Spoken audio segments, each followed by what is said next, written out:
Mesdames, Messieurs, chers compatriotes, toutes celles et ceux qui me font l'honneur de me suivre, je ne vous dirai jamais assez merci. Chaque fois que je me présente devant vous, c'est toujours pour partager avec vous ce qui se passe dans notre pays. Il y a l'année dernière, en 2017, je vous avais parlé d'un certain Camille Mouté. Camille Mouté qui était accusé, qui est toujours accusé, je répète, je le redis encore, d'avoir profané la tombe de Monseigneur Benoît Bala. J'y reviendrai cette fois-ci, après ce que je vais vous dire là maintenant, dans la prochaine publication, encore avec beaucoup d'autres détails. Mais pour ce dont je vais vous parler aujourd'hui, je vous avais dit que nous avions été saisis par des jeunes filles qui ont eu des rapports sexuels avec M. Camille Mouté. Je ne suis pas au Cameroun, comme vous le savez. Je vis aux États-Unis, à New York. Donc tout ça me trouve ici. Je n'ai pas un problème personnel avec M. Camille Mouté. J'avais dit dans une publication que M. Camille Mouté se rapproche de cet enfant-là et qu'il essaye un peu d'aider certaines, ne serait-ce qu'à aller se soigner, à aller trouver un espace de sortie, à retrouver une petite possibilité de revivre parce que certaines sont même décédées.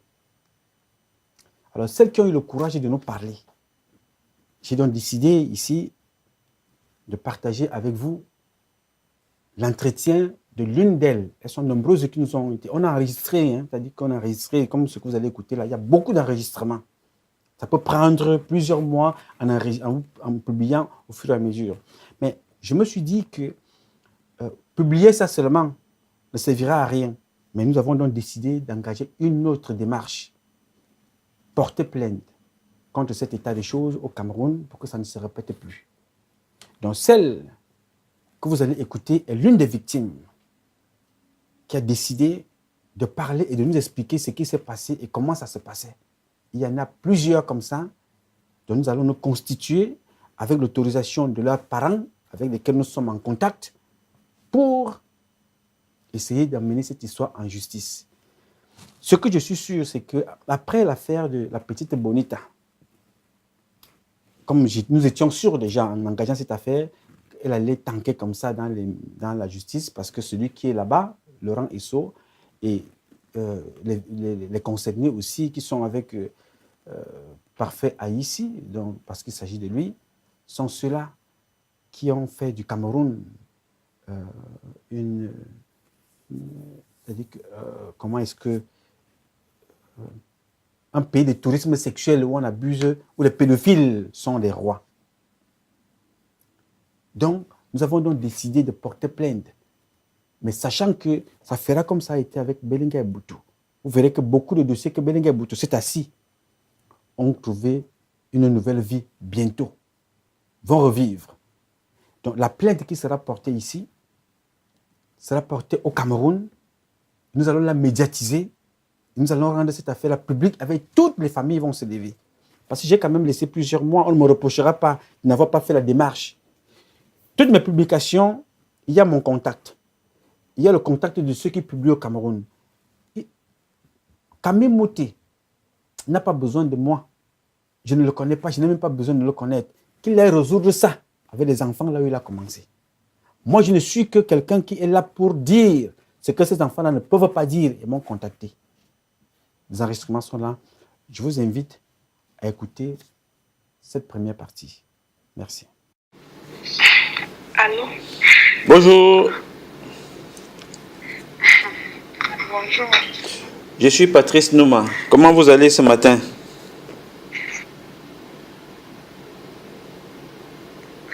Ça va un peu. Vous n'avez pas l'air d'avoir une voix morale, avec beaucoup de pêche. Là. Vous n'avez pas le moral ce matin. Là. Qu'est-ce qui se passe?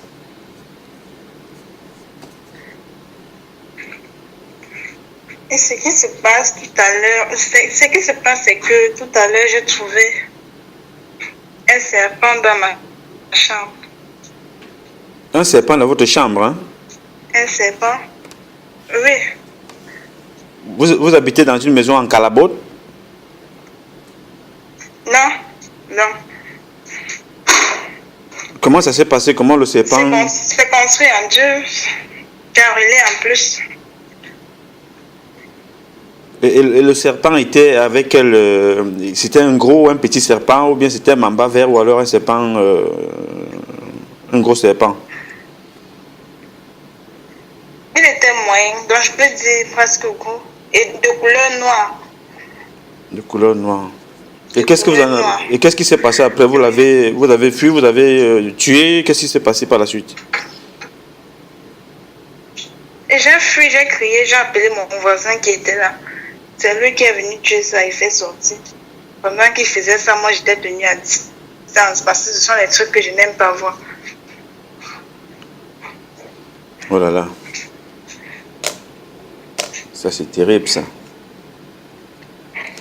Ce qui est étonnant, c'est que c'était en bas d'une valise que j'ai soulevée hier. J'étais en train de classer les trucs, mes habits là. Je classais les habits à l'intérieur.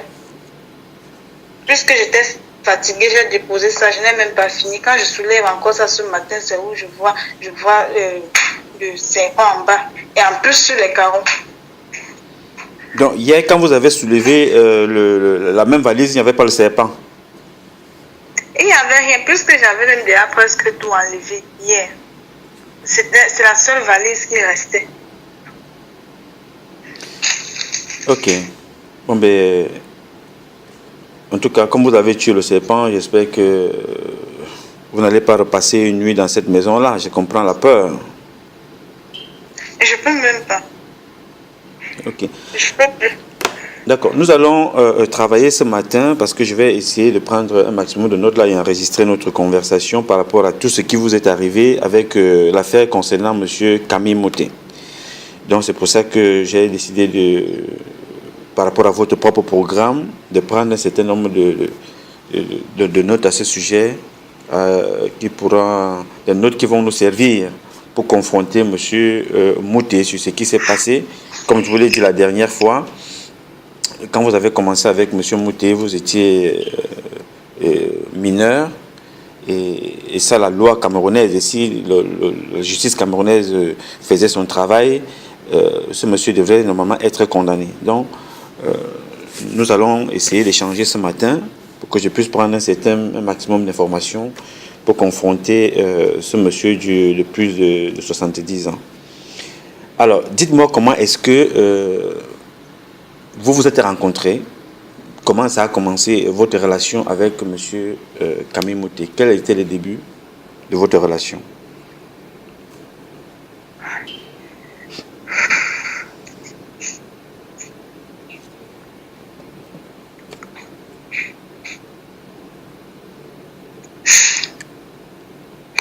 Allô? Oui, allô? Soyez forte, hein, soyez courageuse, hein, c'est tout simplement, c'est pour votre bien, n'ayez pas peur parce que c'est pour votre intérêt que nous faisons. Il faut pas être, je comprends que vous soyez choqué par le serpent que vous avez vu, mais bon, nous allons toujours essayer un peu de dépasser la peur. Bon, je vous écoute. Pouvez-vous me dire à peu près quel était le début de votre relation? Comment ça a commencé tout ça? C'était les premières semaines, donc je peux dire la deuxième semaine.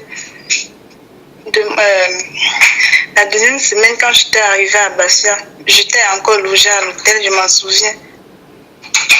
Ce jour, j'étais sortie, j'ai emprunté une moto et j'ai posé la question au motoman s'il connaissait bien la ville, que je cherchais une chambre moderne ou un studio moderne où c'est bien sécurisé. Il m'a dit qu'il connaissait, qu'il y a son oncle qui a ce genre de truc dans les appartements, qui peut avoir ça, qui va m'amener là-bas. Je lui ai donc dit que bon, comme je suis pressée, je t'attends, repasse à l'hôtel demain à 10h. Je vais t'attendre. Quand tu seras là dehors, je serai déjà là. Je vais t'attendre. Il a dit ok. Le lendemain, il est venu. Elisabeth, pardon, c'est un peu personnel. Je ne veux pas que tu sois là. Là, il est venu me chercher. Nous sommes partis là-bas. Ce qui était même vide était toujours occupé. Donc, ce que je croyais, ce que ce garçon croyait, trouvé vide, c'était encore occupé. par un gendarme qui logeait là-bas. Donc, si je comprends bien, le moto-taxi qui vient vous prendre, il vous accompagne donc pour aller visiter un appartement. Vous ne connaissez pas, alors vous partez. Non, je ne connaissais pas. Très bien. Et là, vous êtes arrivé? Ils sont arrivés, on a visité. Malheureusement, c'était occupé. C'était occupé. Quelques instants après, son oncle est arrivé. Il m'a présenté à son oncle. Je me suis assise. Comme j'étais fatiguée, il faisait très chaud. Je me suis assise. Son oncle a essayé d'appeler certaines personnes qu'il connaissait pour demander s'il y avait des chambres modernes et libres ou bien des appartements libres. Mais il n'y avait toujours pas. C'est donc comme ça qu'il m'a demandé. Il ne me répond pas. Tout ce qu'il m'a dit. Nous avons été un peu interrompus là. Donc on va revenir un peu à partir de l'oncle, parce que nous avons été interrompus et son oncle est arrivé. Vous étiez un peu fatigué. Oui, j'étais un peu fatiguée. On m'a demandé de m'asseoir. On m'a même donné de l'eau parce qu'il y avait très soif. J'ai bu. Ensuite, le motomène qui m'a amené là-bas m'a dit que je pouvais visiter, que je viens en visite. On pouvait quand même regarder la maison de son oncle. C'est comme ça que je suis venue. Nous sommes entrés. On a regardé. C'est comme ça que je vois la photo de Camille Mouté sur le mur. J'ai posé la question à l'oncle de ce garçon, que c'est qui pour lui, que M. Mouté était qui pour lui.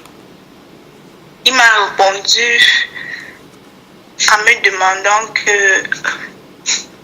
demandant si j'ai couché avec lui. Je n'ai même pas répondu parce que ça m'a fait trop bizarre. Je n'ai pas répondu à cette question. C'est resté là.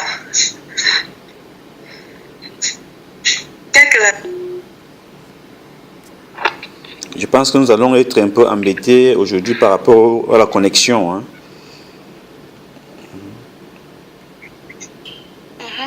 Alors, il vous a demandé si vous avez déjà couché avec M. Camille Mouté. Vous n'avez pas répondu.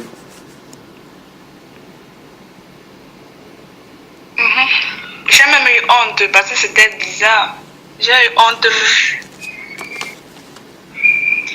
Quelques instants après, je suis rentrée, je suis retournée à l'hôtel. 2 jours après, le même garçon est revenu.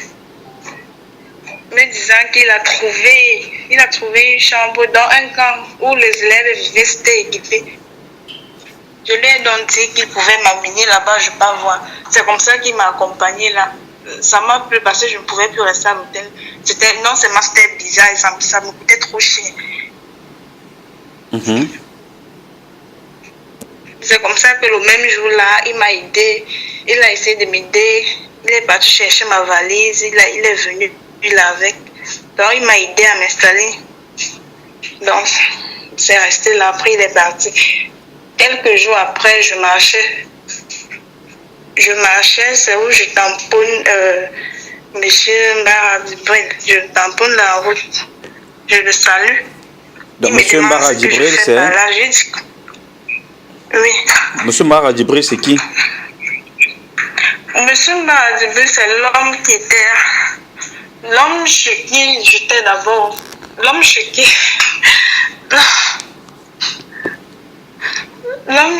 j'étais chercher les appartements la première fois. Ah, ok, d'accord. C'est l'oncle du motoman qui vous présentait les appartements.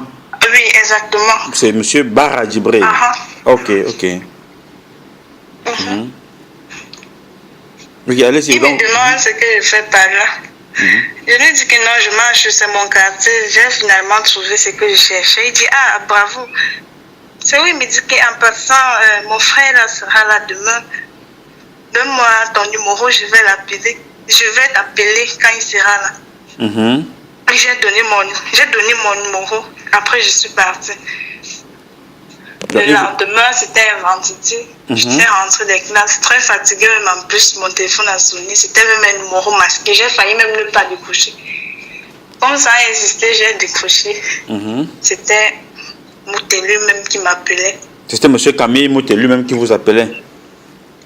Oui. Il a demandé si c'était moi, Pascaline. J'ai dit oui. Il m'a demandé si je connaissais Mbaha Dibri, le chef Mbaha Dibri, parce qu'il est chef apparemment. J'ai dit oui, que je le connais. C'est où il me dit que... Il me demande donc si je peux passer à Lille. Parce qu'il appelle sa maison à Lille. J'ai dit ok, je vais passer dans quelques minutes. Je me suis encore reposée. Après, je suis partie. Quand je suis arrivée, il y avait des gens, il était au salon, il causait avec monsieur. Mais il m'a bien accueilli. On m'a servi un verre. Tout allait bien. Mais après, il m'a appelé dans son bureau. Il a commencé à me poser des questions. Qu'est-ce que je viens faire à Bafia? Je suis d'où? J'ai fait quelle classe? Donc, il m'a beaucoup interrogé. J'ai répondu. C'est donc où il me dit que...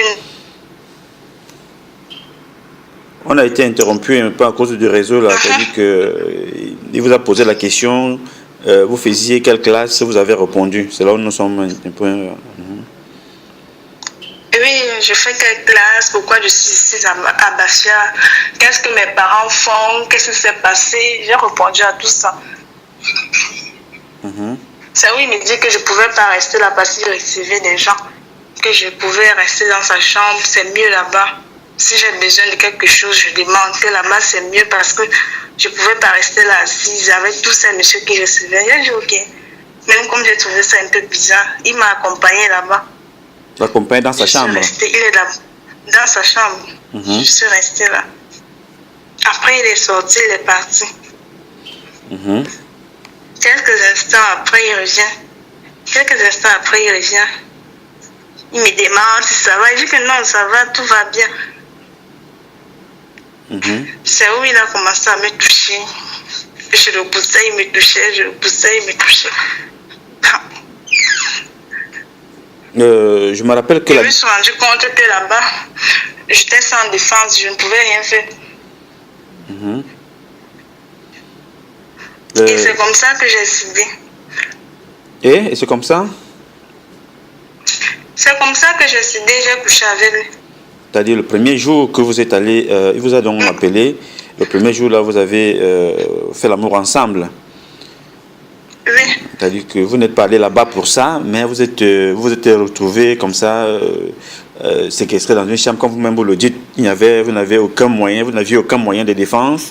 Vous êtes retrouvés toute seule avec lui. Donc, à force de le repousser, vous vous êtes rendu compte que vous n'avez pas de défense et vous vous êtes laissé faire, quoi. Oui. Vous avez passé la nuit dans cette chambre-là, ou bien vous êtes resté là-bas combien de temps? Jusqu'à quelle heure? Je suis rentrée très tard. Il était 1h. C'est lui-même qui est venu m'accompagner. Il était 1h du matin. 1h du matin. Dans cette maison-là, c'était sa chambre principale où il dort avec sa femme, ou alors c'était une chambre des enfants, ou alors une chambre annexe à la maison? Apparemment, cette maison n'a qu'une chambre. C'est ce que j'ai constaté. Ok. C'était sa chambre, puisqu'il y avait les choses de sa femme. Oui, c'était sa chambre. Et il m'a fait comprendre que c'est où il se repose parfois quand il est fatigué. Mais il ne passe pas ses nuits là-bas. Il passe ses nuits dans la maison familiale, dans la maison que son père avait construite. D'accord. Okay. Donc, je rappelle que quand vous avez commencé la relation avec M. Camille Mouté, vous aviez quel âge?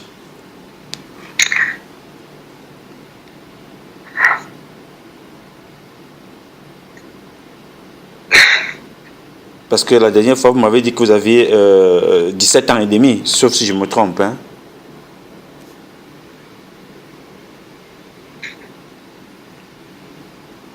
Allô? Oui, allô? Oui, je vous suis. Hein?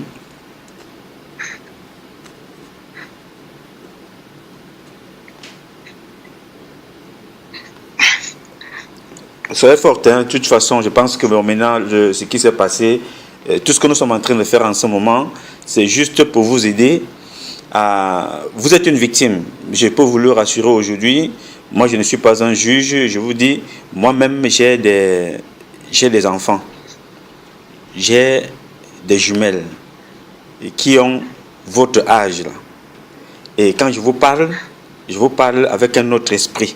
C'est-à-dire que je me mets à la place de votre père, à la place de votre grand frère, un des membres de la famille qui voit une fille mineure avoir des relations avec un monsieur de plus de 70 ans. Donc, soyez à l'aise de parler avec moi. Je ne suis que là pour essayer un peu de comprendre comment on peut vous aider à sortir de cette situation. Si la justice camerounaise était une vraie justice, on n'en serait pas là aujourd'hui. Ce serait réglé depuis très longtemps. Donc nous sommes obligés de prendre tous les moyens pour protéger les nôtres. Vous voyez, c'est-à-dire que si vous m'avez appelé pour me parler de votre problème, moi je ne suis pas de Bafia, je vis aux États-Unis, comme vous l'avez constaté. Donc si vous m'avez appelé, c'est parce que vous vous êtes senti vouloir vous confier à quelqu'un. Donc sentez-vous à l'aise de me parler. Je comprends le stress, la peur, surtout que vous avez eu cette histoire de serpent qui s'est encore ajoutée ce matin.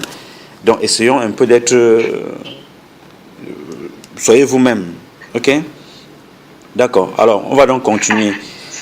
Ça a été la première fois que vous vous êtes rencontrés, ça s'est passé ici. Bon, maintenant, par la suite, comment s'est déroulée la suite de votre relation avec M. Camille Mouté?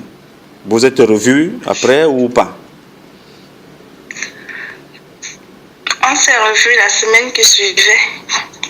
Non, une semaine après, parce qu'il m'avait dit que la semaine qui suivait, il devait voyager pour Nanga et Boko, je m'en souviens, pour Nanga et Boko, une ville là, je ne sais pas trop par où c'est. Il devait partir là-bas pour quelques jours et il devait être là le week-end prochain. Mm-hmm. Et quand il est revenu, vous êtes... On s'écrivait. Pendant son voyage, on s'écrivait, on faisait des SMS. On s'écrivait. Mais je me rappelle que vous nous avez envoyé quelqu'un de ces SMS, vos échanges, vos communications avec M. Mouté. Alors, quand il est revenu dans une semaine, la semaine qui suivait, vous êtes revus?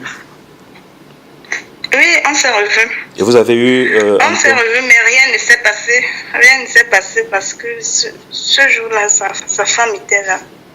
Sa femme était venue. Sa femme était venue, sa femme vous a vu ou vous étiez... Non, je ne suis pas allée là-bas. Je ne suis pas allée là-bas.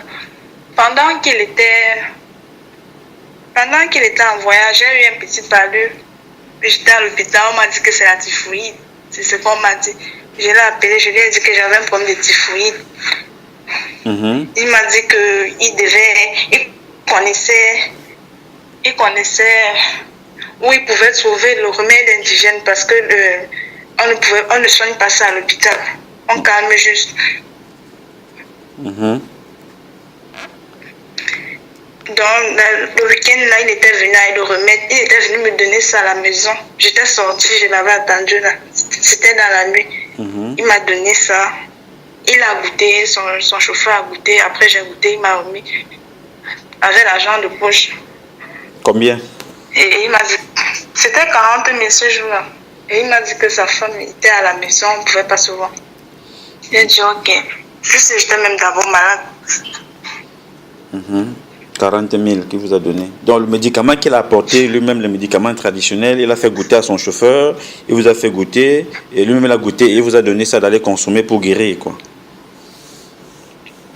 D'accord, très bien. Après ça, vous êtes revus. Après cette deuxième fois-là, vous êtes revus. On s'est revus. Où? À Bafia ou ailleurs? C'était toujours à Bafia.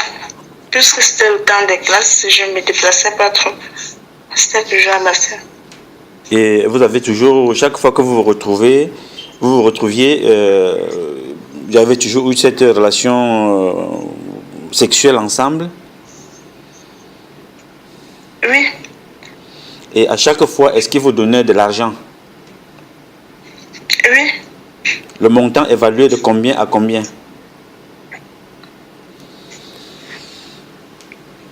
Le montant allait de 40 à 100 000. 40 à 100 000. Donc, en dehors de Bafia, est-ce que vous vous êtes retrouvé dans un autre cadre en dehors de Bafia?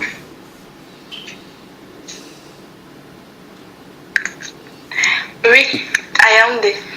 Vous êtes retrouvé à Yaoundé, dans un autre cadre. Bon, ou précisément, vous vous êtes retrouvé dans quel endroit à Yaoundé? Dans une maison, ou dans un bar, ou au restaurant, ou dans un...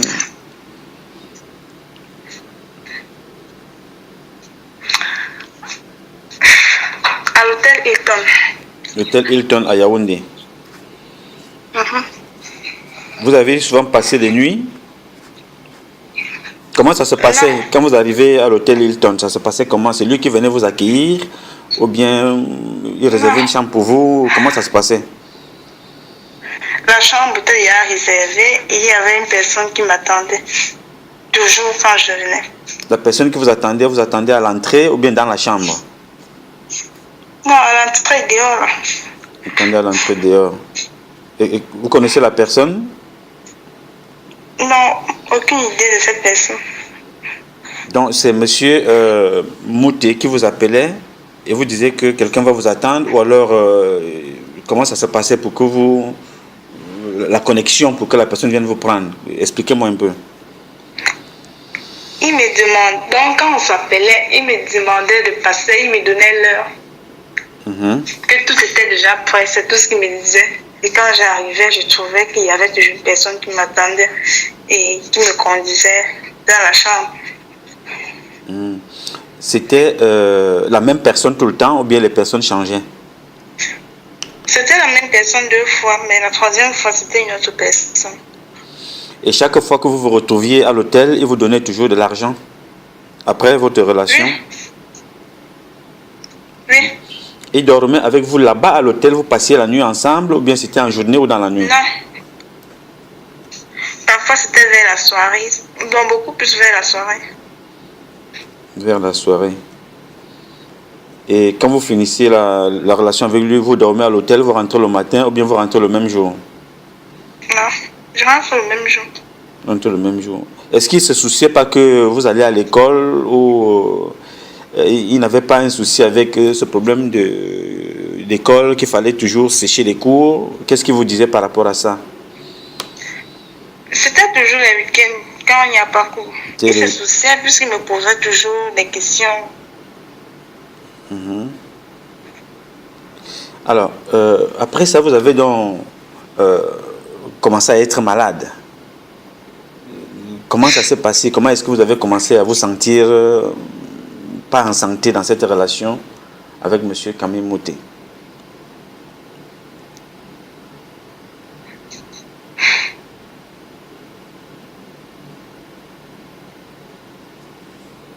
Allô? Oui, allô?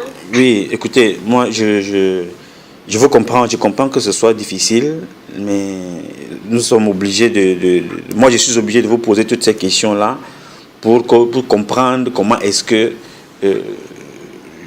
nous pouvons vous accompagner dans le processus de vous rétablir. Oh, cette histoire de message, de connexion avec le Cameroun. Vous m'entendez? Oui. Voilà. Donc moi je suis là tout simplement pour vous aider à comprendre, et votre situation va aider aussi les autres Camerounaises, jeunes filles comme vous, qui sont victimes des mêmes personnes qui abusent des enfants dans tous les pays du monde entier. Quand on a des relations sexuelles avec une fille ou un garçon de mineur, c'est condamnable. Oh. Je disais donc que dans tous les pays du monde, quand on a des relations avec un enfant mineur, c'est condamnable. Donc quand je pose cette question-là, c'est pour essayer un peu d'éclaircir la situation et voir dans quelle mesure nous allons aider aussi toutes celles de ceux qui sont victimes comme vous, ou celles qui ne le sont pas. Alors je disais donc que c'est pour nous une occasion de vous aider d'autres victimes. Alors à partir de quel moment avez-vous commencé à être malade?